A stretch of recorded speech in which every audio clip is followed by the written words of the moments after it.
Duck and Oliver were agitated. The winter weather had struck the coast, and their branch line felt the brunt of it. Snow piled high on the cliff sides, and ice glazed the rails. The engines had to ensure they had plenty of sand to stop their wheels from slipping. One morning, Oliver was bringing passengers to the big station. He was feeling pleased with himself. Too pleased, in fact. He hadn't realized he had no sand left, and when it came time to brake, his wheels spun helplessly. "Stop! Stop!" he groaned. Finally, with a sigh of relief, Oliver came to a halt. The passengers grumbled, while the coaches tittered quietly. Oliver was embarrassed. Then he heard more laughter. "Giving up your working life to become an ice dancer, are you?" There, in the car park, was Bulgy. "I just ran out of sand," grumbled Oliver. "Nothing to get excited about." "Pah," sniffed Bulgy. "You were practically a runaway.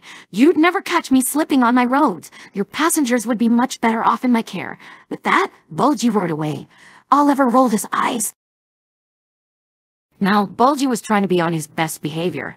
His collision with the bridge that summer had caused a great deal of trouble. The bus company had been quite clear that further lies and slip-ups would not be tolerated.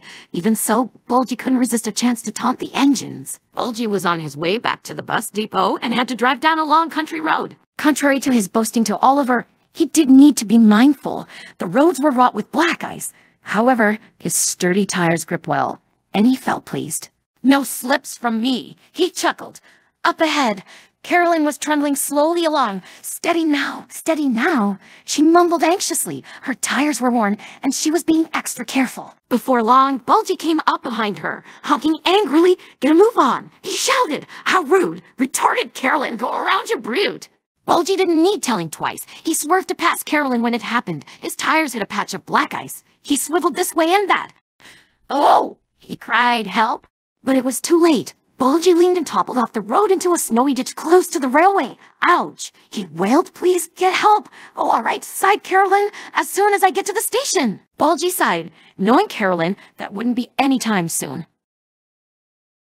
He was most surprised when, not soon after, Oliver arrived with the cranes. "Oh dear," said Oliver. "Had a bit of a spill, Bulgy. Lucky you didn't have any passengers." "I doubt they'd appreciate your ice dance routine." Bulgy said nothing, as Oliver pulled him back to the yard.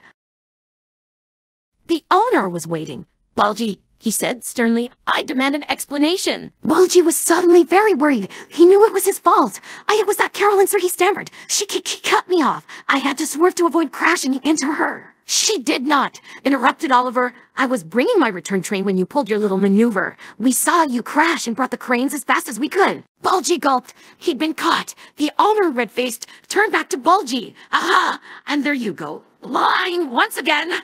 "Please, sir, give me another cha." "Certainly not," interrupted the owner. "I've had more than enough of your fibs. It's clear you'll never learn. No repairs for you. You'll stay here until I figure out what to do with you. Good day." The owner strode off, leaving everyone, even Oliver, at a loss for words. Just then, Carolyn rolled slowly in. "Oliver," she tooted. Bulgy's hatto. She trailed off, noticing Bulgy. "I suppose you know then." Oliver just had to laugh. The winter months finally came to an end. The trains ran as usual, and Oliver had no more trouble with icy rails. And Bulgy, I'm afraid things only got worse. No one wanted a dishonest bus, and certainly not one in Bulgy's condition. The only interested party was a farmer along the Little Western. Bulgy is certain he'll be back on the road in due time, but the hens pay no attention.